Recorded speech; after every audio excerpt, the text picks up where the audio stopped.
안녕하세요. 야단 만개입니다. 바람 살랑이는 이 좋은 날, 잠시 마음 쉬어가실 수 있도록 조용한 이야기 한 자락 들려드릴게요. 편안히 앉으셔서 함께 해주세요.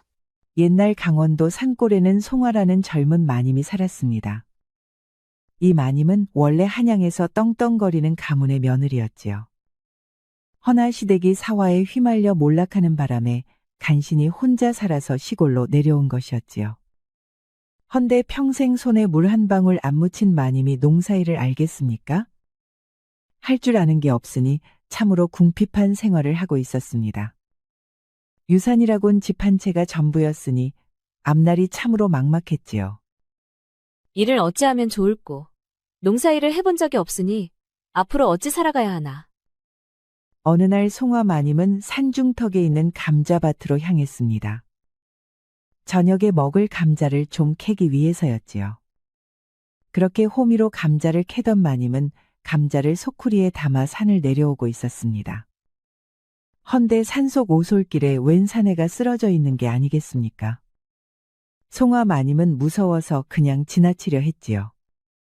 그런데 갑자기 사내가 송화 마님을 부르는 것이었지요. 이보시오. 며칠째 먹지 못해 죽을 지경이요. 너무나도 허기가 져서 그러니 먹을 것 좀 주시겠소? 송화 마님이 사내를 보니 금방이라도 죽을 사람처럼 보였습니다. 그럼 저를 따라오셔요. 걸을 수는 있으시죠?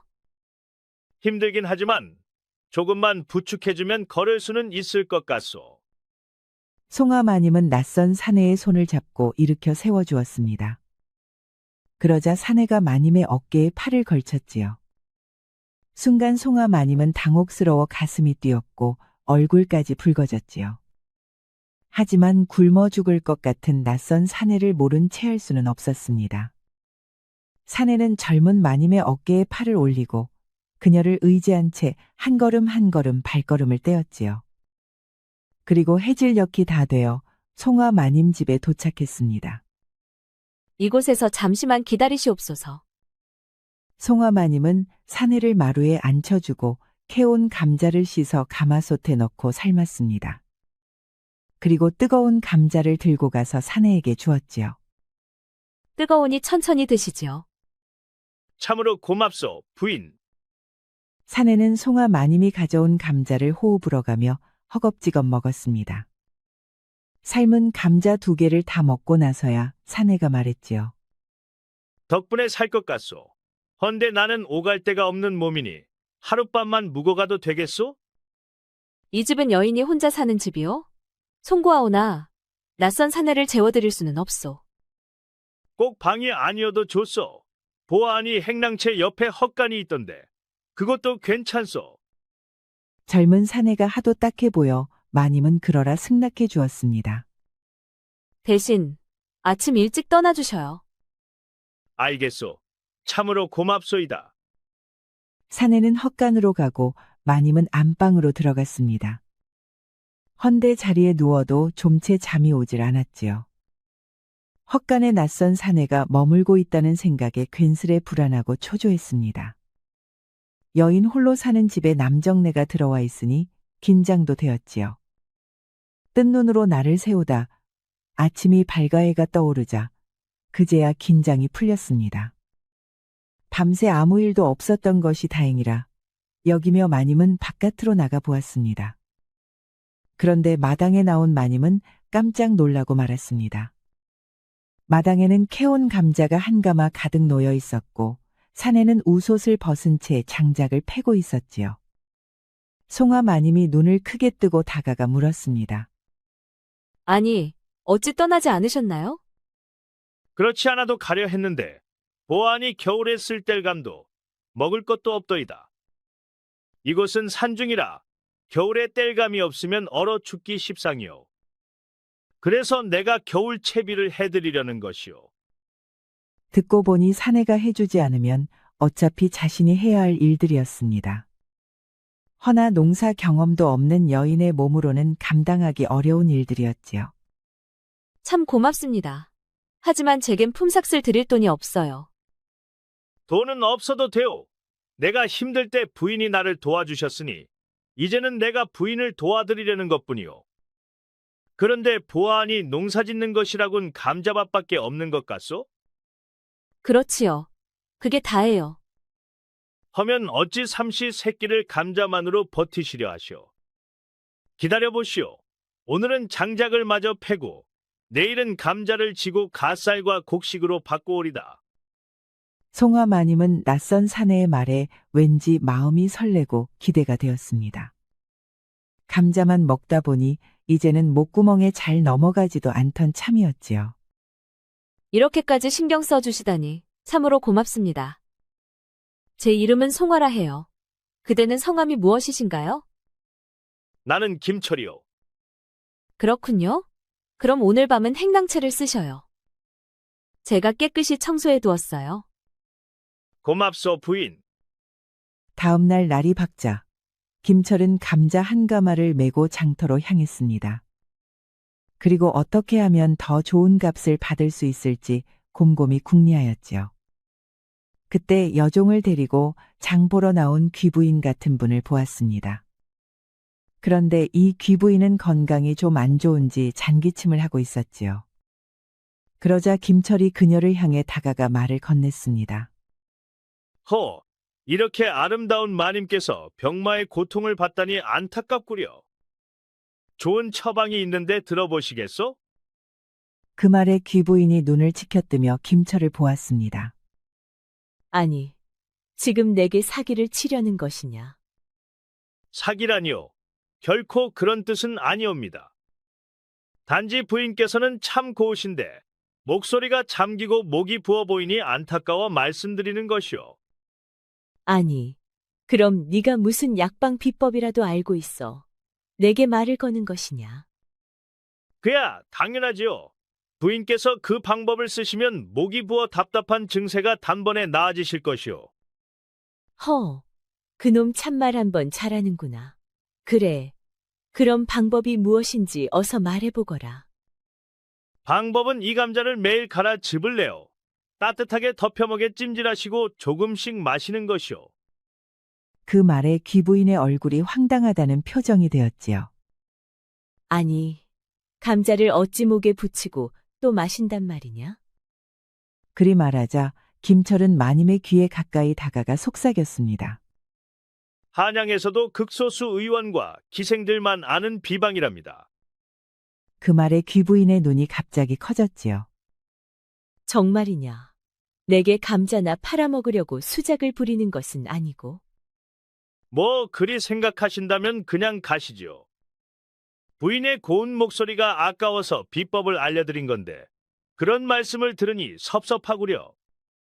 김철이 그렇게 말하고 돌아서 몇 걸음도 떼지 않았는데 귀부인이 서둘러 그를 불렀습니다. 이봐, 총각. 아니 그렇다고 사내가 어찌 찔러만 보고 그냥 돌아서 간단 말이냐. 만약 내 말대로 해보았다가 내 목이 더 심해지면 어찌 책임질 것이냐. 그때 옆에 있던 여종 똑순이가 나섰습니다. 마님, 저도 언젠가 들어본 적이 있습니다요. 그럼 제가 먼저 해보고 괜찮으면 그때 마님께서 하셔도 되지 않겠습니까요? 여종의 말에 귀부인이 고개를 끄덕였습니다. 그래. 그럼 그 감자값은 얼마나 하느냐? 딱 10냥입니다요. 아니, 장에서 2냥이면 살 것을 어찌 10냥이나 받는 것이냐? 아, 그야. 이 감자는 흔한 먹는 감자가 아니고 목병을 고치기 위해 특별히 골라 재배한 감자라 그렇지요. 아니, 그런 감자가 따로 있단 말이냐? 그렇소. 사람들이 알게 되면 난리가 나니 지금껏 한양의 의원들이나 일부 기생들만 은밀히 써온 것이지요. 귀부인은 반신반의하면서도 주머니에서 10냥을 꺼내 주었습니다. 그럼 감자는 내 집에 두고 가거라. 알겠소, 부인. 해보시고 나아지면 다시 저를 찾으셔요. 김철은 귀부인이 일러준 집으로 찾아가 부엌에 감자를 내려놓았습니다. 그리고 그는 쌀과 곡식을 사서 집으로 돌아왔지요.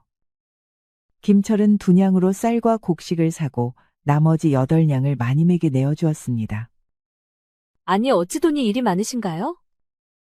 감자를 팔아 곡식을 사고 남은 돈이요. 그 말에 송화 마님은 깜짝 놀랐습니다. 두냥어치 감자를 팔아 곡식을 산 값을 빼고도 8냥이나 남겨왔던 것이지요. 무슨 마법이라도 부리신 것이요? 김철이 왠지 새롭게 보였습니다. 남은 돈을 제 주머니에 챙겨도 모를 텐데 그는 한 푼도 빼돌리지 않고 모두 내어주었지요. 그러다 보니 송화는 김철에 대한 믿음이 더욱 커지고 관심도 덩달아 깊어져 갔습니다. 때로는 임자를 만나면 값이 달라지기 마련이요. 가져간 감자가 제 임자를 만났을 뿐이지요. 그렇구려. 오늘 저녁은 쌀로 밥을 지으리니 제 방에 와서 함께 드시어요. 알겠소. 참으로 고맙소이다. 그런데 그때 옆집 강릉댁이 송화 마님을 찾아왔습니다. 아이고, 한양 마님 집에 딱 계셨구만. 근데 이 잘생긴 총각은 누구요? 송화 마님은 김철을 뭐라 소개해야 할지 몰라 잠시 머뭇거렸습니다. 그러자 김철이 먼저 나서서 말했지요. 나는 이 집에서 새로 일하게 된 일꾼이요. 허, 머슴을 새로 들였구만. 그런데 어디서 이런 잘난 총각을 구했대? 하하.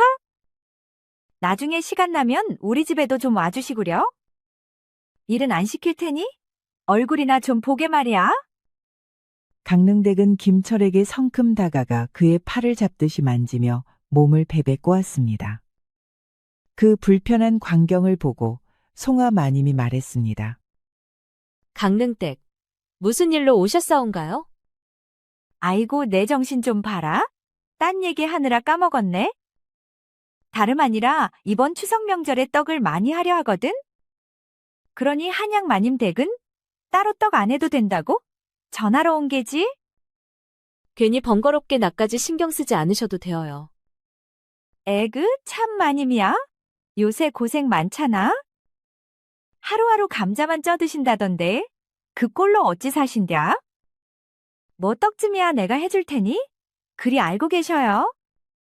강릉댁은 말을 마치며 김철을 흘끗 보더니 입가에 능청스런 미소를 띠고는 한쪽 눈을 찡긋하며 돌아갔습니다. 그 모습을 본 송화 마님은 인상을 찌푸렸습니다. 떡을 해준다니 고마운 일이지만 총각에게 은근히 추파를 던지는 듯하여 괜스레 마음이 불편해졌던 것이지요. 오랜만에 쌀밥을 먹고 자리에 누운 송화는 이런저런 생각이 많았습니다. 김철이 들어오고 나서 겨울날 준비도 마쳐 든든했지요. 그 덕에 쌀밥도 먹었고 작으나마 비상시에 쓸 수 있는 여윳돈도 생겼습니다. 게다가 집에 들어온 지 며칠이 지났어도 그는 송화에게 함부로 달려들거나 무례한 짓을 하지 않았습니다. 시간이 흐를수록 김철은 더욱 능력 있고 믿음직한 사내로 보였지요. 헌데 괜스레 강릉댁이 마음에 걸렸습니다. 떡을 해준다니 고맙긴 하지만 그녀가 김철에게 눈길을 주는 것이 영 못마땅했지요. 그날 밤 송화 마님은 강릉댁 때문에 마음이 불편해 김철의 얼굴만 떠올리며 뒤척이다가 뒤늦게 잠이 들었습니다. 해가 중천에 떠서야 송화가 일어나 옷을 챙겨 입고 마루로 나왔습니다. 그런데 마루 위에 밥상이 차려져 있고 천으로 덮여 있는 게 아니겠습니까? 깜짝 놀라 천을 걷어보니 쌀밥과 여러 찬이 정갈하게 올려져 있었습니다. 그 모습을 본 순간 송화의 눈에 눈물이 핑 돌았습니다. 그토록 감동적일 수가 없었지요. 그동안 혼자라는 생각에 외롭고 두렵기만 했습니다. 앞날도 막막해 늘 가슴이 무거웠지요. 헌데 김철이 차려놓은 밥상을 보는 순간 자신은 더는 혼자가 아니라는 걸 깨달았습니다. 송화는 밥을 먹으면서도 눈가가 촉촉이 젖어들었습니다. 밥을 다 먹은 송화는 감자를 캐러 산중턱 밭으로 향했습니다. 그런데 밭에 도착해 보니 강릉댁이 김철을 붙들고 있는 게 아니겠습니까? 송화는 얼른 몸을 낮추고 숨어서 그들을 지켜보았습니다. 에이그 총각, 우리 집에 와서 일 좀 해주면 안 되겠어? 떡도 쳐야 하고 집안일도 산더미인데 손발이 열이라도 모자라 죽겠다니까? 아이고, 근데 이리 잘난 사내가 감자밭에만 있는 게 억울하지 않어? 허허. 강릉댁은 자꾸만 김철의 옷소매를 잡고 몸을 바짝 들이밀며 천박하게 구는 것이었지요. 저 강릉댁은 왜 자꾸 총각에게 달라붙는 것이람? 혹시 저러다 두 사람 사이에 무슨 일이 생기는 건 아니겠지? 송화는 강릉댁의 강압적인 기색에 혹여 김철이 끌려갈까봐 알 수 없는 불안이 자꾸만 커졌습니다. 잠시 후 강릉댁은 할 말 다 했다는 듯 김철의 팔을 툭 치며 에이, 나중에 꼭 우리 집에 들러야 한다. 알았지? 까먹지 말어? 하고는 손을 흔들며 밭을 나섰습니다. 그 모습을 본 송화는 서둘러 몸을 돌려 산을 내려왔습니다. 집으로 돌아온 송화는 기분이 상해 방으로 들어가 이불을 뒤집어 쓰고 자리에 누웠습니다. 그리고 문득 자신이 강릉댁을 질투하고 있다는 사실을 깨달았습니다. 내가 정말 김철을 좋아하는 걸까? 그 짧은 시간에 싹튼 이 감정이 과연 진정한 사랑인지 아닌지 송화는 스스로 확신할 길이 없었습니다. 그날 밤 모두가 잠든 뒤에도 송화는 불안에 좀채 잠이 오질 않았습니다. 혹여 강릉댁이 김철을 유혹하고 있는 것은 아닌지 괜한 생각이 자꾸만 떠올랐지요. 답답해진 송화는 결국 자리를 털고 일어나 바깥으로 나왔습니다. 김철이 머무는 행랑채를 바라보니 방 안불은 꺼져 있었습니다. 송화는 조심스레 다가가 그의 방 앞을 살펴보았습니다. 다행히 신발이 놓여 있고 안에서는 코 고는 소리가 들려왔습니다. 그제야 안심이 된 송화는 변소에 들러 보리를 보고 밖으로 나왔지요. 그런데 그 사이 김철방 앞에 강릉댁이 나타나 서성이고 있는 게 아니겠습니까? 송화는 그 모습을 보고 깜짝 놀라 몸을 낮추었습니다. 잠시 후 강릉댁이 기어이 방문을 열고 방 안으로 들어가 버렸습니다. 송화의 가슴은 터질 듯 두근거렸고 화가 치밀어 올랐습니다. 그녀는 숨을 고르며 김철방 앞으로 다가가 귀를 기울였습니다. 하지만 안에서는 아무 소리도 들리지 않았습니다. 송화는 애써 기다렸지만 한참이 지나도 강릉댁은 나오지 않았습니다. 남녀가 함께 있으면 무슨 소리라도 들려야 할 터인데 방 안은 고요하기만 했습니다. 송화는 가슴이 답답했지만 결국 발길을 돌릴 수밖에 없었습니다. 방으로 돌아온 송화는 심장이 미친 듯이 뛰어 가슴이 찢어질 듯 했습니다. 강릉댁이 김철과 안에서 무슨 일을 벌이고 있을지 온갖 상상이 꼬리를 물고 이어졌지요. 그녀는 등잔불을 끄고 문틈 사이로 행랑채를 주시했습니다. 그러자 잠시 후 강릉댁이 방 안에서 나와 어둠 속으로 돌아가는 게 보였습니다. 얼마나 머물렀는지는 알 수 없으나 송화의 눈에는 그 시간이 차고도 남아 보였지요. 그녀는 온갖 생각에 시달리다 결국 한숨도 자지 못하고 아침이 밝아온 뒤에야 잠깐 눈을 붙였습니다. 그리고 해가 중천에 떠오른 뒤에야 일어나 옷을 챙겨 입었습니다. 마루 위에는 밥상이 차려져 있었고 곁에는 돈과 쪽지가 놓여 있었습니다. 쪽지를 보니 감자 한 가마를 팔아 곡식을 사고 8냥을 남겼다는 내용이 적혀 있었지요. 김철은 하루는 감자를 캐고 하루는 그 감자를 장에 내다 팔며 살림을 꾸려갔습니다. 그것은 송화가 시킨 것도 아닌데 스스로 알아서 한 일이었지요. 송화는 혼란스러웠습니다. 그는 품삯 한 푼 받지 않고 집안을 거들며 오히려 큰 이문까지 남겨다 주었습니다. 게다가 늦잠 자는 자신을 위해 밥상까지 정갈하게 차려두는 것이었습니다. 아니, 김철은 내게 어떤 마음을 품고 있는 걸까? 날 좋아하는 걸까? 아니면 그저 불쌍히 여겨서 그러는 것일까? 그런데 강릉댁과는 또 어떤 사이일까? 송화의 마음은 도무지 정리되지 않았습니다. 며칠 뒤 추석 명절을 하루 앞둔 날이었습니다. 아침 일찍부터 강릉댁이 송화 마님을 찾아와 목소리를 높였지요. 아이고, 한양마님.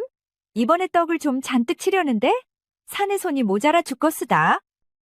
아무리 여편네들이 팔뚝질해도 떡은 사내가 쳐야 쫀득쫀득 잘 나오지 않겠소? 그러니 총각 좀 하루만 빌려주서. 떡도 치고 힘도 좀 써야 쓰겄구만. 허허, 강릉댁은 일부러 떡친다는 말을 입에 올리며 의미심장하게 웃어 보였습니다. 송화는 옆집 사람이 부탁하는데 차마 마다할 수는 없었으나 그녀의 속은 괜히 불편하고 쓰라렸습니다. 며칠 전 강릉댁이 김철방에 드나든 것을 보았던 기억이 떠올랐기 때문이었지요. 송화는 잠시 망설이다가 김철에게 바짝 다가가 귓속말로 속삭였습니다. 가셔서 떡만 치고 오셔요. 다른 떡은 절대로 치시면 아니 되어요. 김철은 입가에 미소를 머금으며 송화를 바라보았습니다. 오, 그것이 걱정이 되었소. 부인이 혹여 내가 강릉댁과 흠씬 어울릴까봐 신경이 쓰였던 게지요. 누가 그런 말씀을 했다고 하시어요. 그저 떡만 치고 돌아오라는 뜻일 뿐이에요. 허허, 염려 마시어요. 내 떡만 치고 돌아오리다. 김철이 강릉댁을 따라 나가자 송화는 담장 틈 사이로 몰래 엿보았습니다. 옆집 마당 한켠에 절구통이 놓이고 김철이 찐밥을 넣어 절구질을 시작했습니다. 그의 건장한 체격에서 뿜어져 나오는 힘찬 동작은 마치 땅을 울리는 듯했지요. 송화는 그 모습을 바라보다 얼굴이 붉어지고 가슴이 뜨겁게 달아올랐습니다. 며칠 전 깊은 밤에 강릉댁이 김철방에 숨어들던 장면이 떠올라서였을까요? 질투와 열기가 뒤섞인 마음에 송화의 숨결은 점점 가빠져 왔습니다. 얼굴까지 달아오른 송화는 황급히 방으로 돌아와 앉았습니다. 그녀는 두 손으로 가슴을 누르며 한숨을 내쉬었지요. 이게 어찌된 일이오.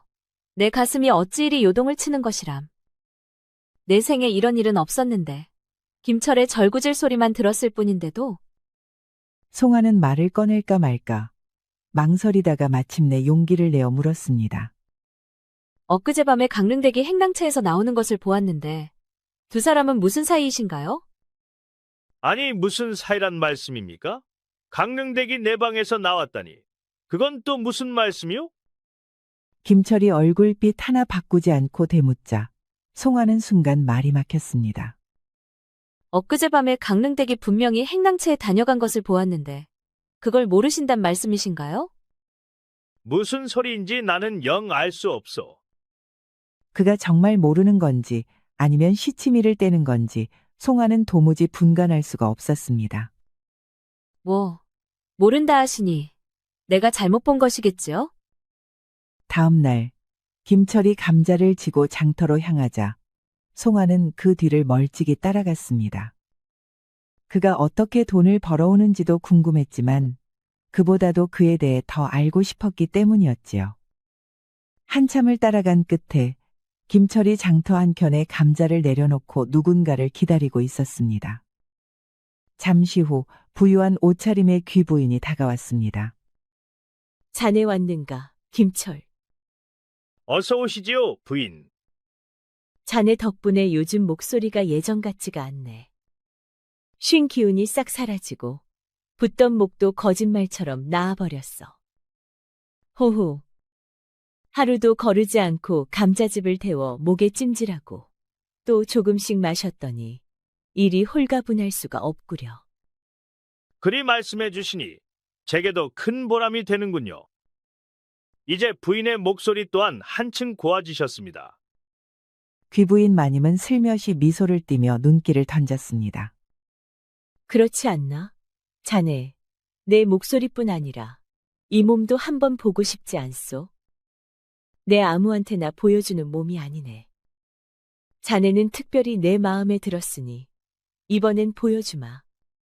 그렇다면 저야 영광이지요. 마침 내 서방이 한양에 가 있어 집이 썰렁하네. 이참에 내 별채로 함께 가세. 똑순아, 네가 먼저 가서 자리 깔고 아무도 근처에 얼씬 못하게 하거라. 네, 알겠습니다요. 마님, 김철은 귀부인을 따라 그녀의 집 쪽으로 향했습니다. 멀찍이 서 이 장면을 지켜보고 있던 송화는 심장이 떨리고 분노가 치밀어 올랐습니다. 아, 그랬던 것이로구나. 감자를 판 것이 아니라 몸값을 받아온 것이었어? 그동안 강릉댁과의 일은 혹시나 하며 스스로를 달래왔지만 지금 눈앞의 광경을 보니 김철은 바람둥이가 틀림없다 여겨졌습니다. 송아는 치밀어 오르는 화를 억누르지 못하고 곧장 집으로 발길을 돌렸습니다. 송아는 이불을 뒤집어 쓴 채 눈물을 훔치고 있었습니다. 그날 오후 늦게 김철이 돌아와 마루에서 송아를 불렀습니다. 부인 나왔소. 송아는 그의 부름에도 밖으로 나가지 않았습니다. 부인이 좋아하실 만한 한과를 사왔소. 어서 나오셔서 맛 좀 보시어요. 그래도 송아는 대답하지 않았습니다. 김철은 감자를 판 돈과 함께 사온 한과를 마루 위에 올려두고 물러났습니다. 깊은 잠에 빠져있던 김철은 인기척을 느끼고 눈을 떴습니다. 아니 그런데 강릉댁이 방 안에 들어와 있지 않겠습니까? 아니 이게 무슨 짓이오? 부인이 어찌 내 방에 들어와 있소? 아이고, 우성 총각. 그냥 보고 싶어 와버렸수다. 혼자 자는 것도 심심하고 총각 방이 따뜻하니 내가 눌러 앉고 싶었지. 강릉댁은 능청스레 웃으며 몸을 바짝 기울였습니다. 김철은 단호히 몸을 빼며 말을 이었습니다. 이보시오 강릉댁. 여긴 부인이 계신 집이요. 내가 남의 체면을 깎아 먹을 일은 하지 않겠소. 에그, 재미없게는? 알겠어. 내가 괜한 짓 했네. 강릉댁은 킥킥대며 어깨를 으쓱하다가 이내 밖으로 나갔습니다. 그런데 강릉댁이 나오자마자 송아가 문 앞에 서 있는 게 보였습니다. 아니, 강릉댁. 이게 무슨 짓이요? 아이고, 오해 마시우. 그냥 심심해서 허허. 강릉댁은 얼굴이 붉어진 채 그대로 주랭랑을 쳐버렸습니다. 나오셨군요 부인. 아니, 우성은 도대체 몇 사람을 만나는 것이요? 내가 몇 사람을 만나다니. 그게 무슨 말씀입니까? 어제는 귀부인을 만나더니 오늘은 강릉댁까지. 내일은 또 누구를 만날 작정이요? 송아의 말에 김철은 잠시 웃음을 터뜨렸습니다. 아니, 이 와중에 웃음이 나오셔요? 그러면 요 며칠 부인께서 나를 곱게 보지 않으신 까닭이 모두 그것 때문이었군요. 김철은 불쑥 송아의 손을 잡았습니다. 송아는 화들짝 놀라며 손을 빼려 했습니다. 가만히 계셔요 부인. 내 눈을 보시어요. 내 눈은 거짓말을 하지 않을 것이오. 송아는 어쩔 수 없이 김철의 눈을 바라보았습니다. 부인이 본 것은 모두 오해였어. 어제 귀부인은 목병이 나 감사를 표하러 온 것뿐이었소. 다른 사사로운 일은 전혀 없었소. 오늘 강릉댁은 제 의지로 내 방에 들어온 것이 맞소. 하지만 나는 단호히 물리치고 그대로 내보냈소. 그 말이 사실이요? 내 하늘의 맹세코 거짓 아님을 보증하리다. 송아는 그의 말에 한시름 놓았습니다. 알겠어요? 그 말이 사실인지 아닌지 내가 확인할 길은 없으나 오늘은 늦었으니 들어가 쉬시어요. 송아는 행랑채를 떠나 자신의 방으로 돌아왔습니다. 그리고 김철을 생각했지요. 그래, 내가 괜한 오해를 한 것이어요. 모든 정황이 그를 오해할 수밖에 없었지요. 오해가 풀리자 송아는 가뿐한 마음으로 잠에 들었습니다. 아침 일찍 송아는 상쾌한 기분으로 눈을 떴습니다. 기분이 좋아 아침상을 차려놓고 곧장 김철의 방으로 향했습니다. 김철, 일어나시어요.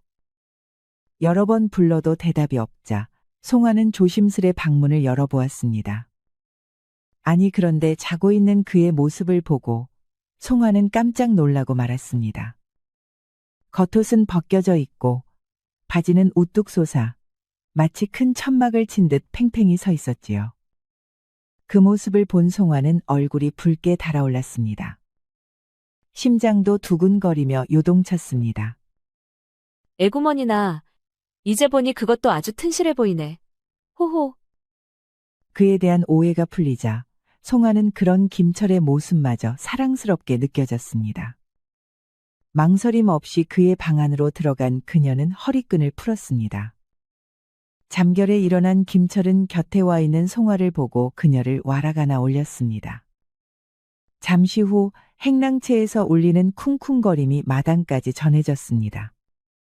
그날을 기점으로 두 사람은 서로 사랑하는 연인이 되었지요. 집안에서 마주치기만 하면 김철이 달려와 송화의 입술에 입을 맞췄습니다. 감정이 북받치면 곧장 방으로 들어가곤 했습니다. 그렇게 두 사람은 부부와 다를 바 없었습니다. 이제는 김철이 아예 송화의 안방에서 기거하게 되었습니다. 그리고 그가 감자를 모두 캐어다 팔자 송화의 손에는 100냥이 넘는 돈이 쥐어졌습니다. 가문이 몰락한 뒤 오랜만에 만져보는 큰돈이었지요. 송화는 먹지 않아도 배가 부른 듯 든든했습니다. 김철은 참으로 대단하셔요. 장사 수완도 좋으시지만 그대의 머리 또한 명석해 보여요. 그 말에 김철은 송화의 손을 잡고 눈을 마주 보았습니다. 부인은 나를 믿으시어요? 갑작스러운 말에 송화가 눈을 크게 뜨고 물었습니다. 아니, 갑자기 그건 왜 물으시어요? 대답해 주시어요. 부인은 나를 믿으시어요? 그럼요. 믿으니까 우리가 한 방을 쓰고 있는 것 아니겠어요? 김철은 잠시 멈추더니 한숨을 크게 내쉬며 입을 열었습니다. 부인께 한 가지 고백할 말씀이 있소이다. 실은 나는 지금 관가에 쫓기는 몸이요. 그 말에 송화가 놀라며 물었습니다. 아니, 무엇 때문에 포졸들에게 쫓기고 계신 것이어요? 내 아버지는 좌의정 김학수요. 허나 조정의 정적들에게 모함을 당하여 사화에 휘말렸소. 그리하여 아버지는 유배를 당하셨고 나는 관노로 끌려갈 처지라 도망칠 수밖에 없었소. 송화는 깜짝 놀랐습니다. 범상치 않고 명석하다 여겼던 그가 알고 보니 좌의정의 자제였던 것이지요. 그 말은 송화의 사정과도 맞닿아 있었습니다. 그녀의 시댁 역시 같은 시절 사화의 소용돌이에 휘말려 가문이 무너졌으니까요. 송화는 그 심정을 더욱 절절히 알 수밖에 없었습니다. 아, 그렇단 말씀이시어요? 참으로 놀라운 일이었군요. 이제는 다시 떠나야 할 때가 된 것 같소. 꼬리가 길면 잡히는 법. 머지않아 이곳에도 포졸들이 들이닥칠 것이요. 김철의 말에 송화의 두 눈에 눈물이 그렁그렁 맺혔습니다. 이제야 진정 마음을 주고 사랑하게 된 사람을 만났는데 또다시 이별이라니 송화의 가슴은 미어졌습니다. 떠나면 어디로 가시려 하시어요? 나에겐 정해진 곳이 없어. 그저 포졸들을 피해 떠돌 뿐이요. 송화는 흐느끼며 눈물을 흘렸습니다. 김철은 그런 송화의 뺨을 어루만지며 눈물을 닦아주었습니다. 미안하오. 내가 정을 주지 않았어야 했는데 끝내 부인의 마음을 아프게 하는구려. 한참을 울고 난 끝에 송화가 떨리는 목소리로 말했습니다. 나는 더는 이별이 싫어요. 사랑하는 이를 잃는 아픔을 다시는 겪고 싶지 않아요. 제발 내 곁을 떠나지 말아주시어요. 부인 자칫하면 부인까지 위험해질 수 있어. 관가에서 도망자를 숨겨준다면 중재가 될 것이오. 그런 것은 이제 두렵지 않아요. 다만 사랑하는 이를 잃고 싶지 않을 뿐이에요. 이 근처 산속에 오래전 폐허가 된 남자가 있다고 들었습니다. 그곳에서 몸을 숨기시면 되지 않겠어요? 김철도 떠나고 싶지 않았습니다. 하지만 송화를 지키려면 물러나야 한다고 여겼지요. 허나 송화의 간절한 제안에 마음이 흔들렸습니다. 어차피 평생 도망 다녀야 할 몸. 언젠가는 잡힐지도 모르지요. 그럴 바에는 차라리 사랑하는 사람 곁에 있다가 잡히는 것이 나을지도 모르겠소. 그리하여 김철은 짐을 꾸려 송화와 함께 산속 암자로 향했습니다.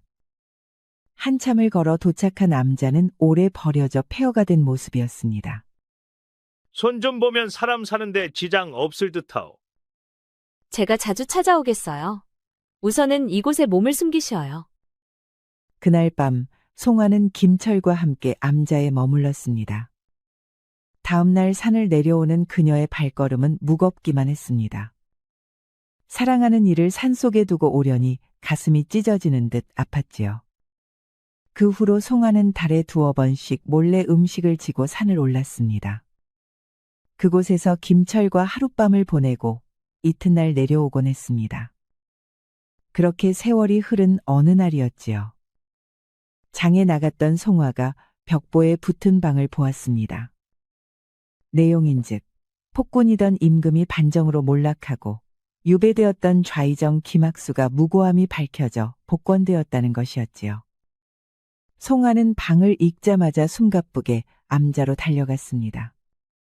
김철, 큰일이 났어요. 아버님께서 무고가 밝혀져 방면되셨소이다. 아니, 그게 참말이오? 벽보에 적혀 있었소. 반정이 일어나 임금이 바뀌고 좌의정 김학수 대감께서 억울한 누명을 벗으셨다 하였소이다. 그 말을 들은 김철의 두 눈에는 눈물이 왈칵 쏟아졌습니다. 송아는 그런 김철을 품에 안으며 떨리는 목소리로 말했습니다. 사필규정이지요. 하늘이 도우신 것이에요. 대감을 모함하던 자들은 모두 처단되었다 하니 이제는 억울해하지 마시어요. 끝내 김철을 포기하지 않았던 송아는 훗날 당당히 그의 부인이 되었습니다. 좌의정 김학수는 조정에 복귀하였고 김철 역시 벼슬길에 올라 관리가 되었습니다. 부자는 새 임금의 총애를 받는 신하로서 나라의 중추를 맡게 되었지요. 김철과 송아는 부부가 되어 서로 사랑하며 아들, 딸을 두고 평생을 함께했습니다. 사화로 집안이 몰락했던 두 사람은 가장 고단한 시절에 서로를 만나 의지했습니다.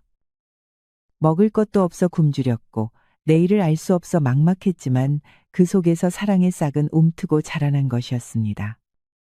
이보시오, 부인. 이 모든 것이 다 당신 덕이오. 당신이 아니었다면 내가 살아남지 못했을 것이오. 호호, 그 말씀은 틀리셨지요. 그날 당신의 당당한 기계를 보고 제 마음이 이미 기울고 말았던 것이에요. 허나 기계만이 아니었죠. 그날 당신의 기둥도 그 기계만큼이나 당당했답니다. 두 사람은 그렇게 서로를 바라보며 웃었지요. 둘의 웃음 속에서 지난 고난의 세월은 눈 녹듯 사라져 갔답니다. 우리 영상을 시청하신 모든 분들께 행복이 가득하길 기원하겠습니다. 구독과 좋아요, 알림 설정 부탁드려요. 이후에도 재미난 이야기가 많이 준비되어 있으니 다른 영상도 꼭 보러 와주세요.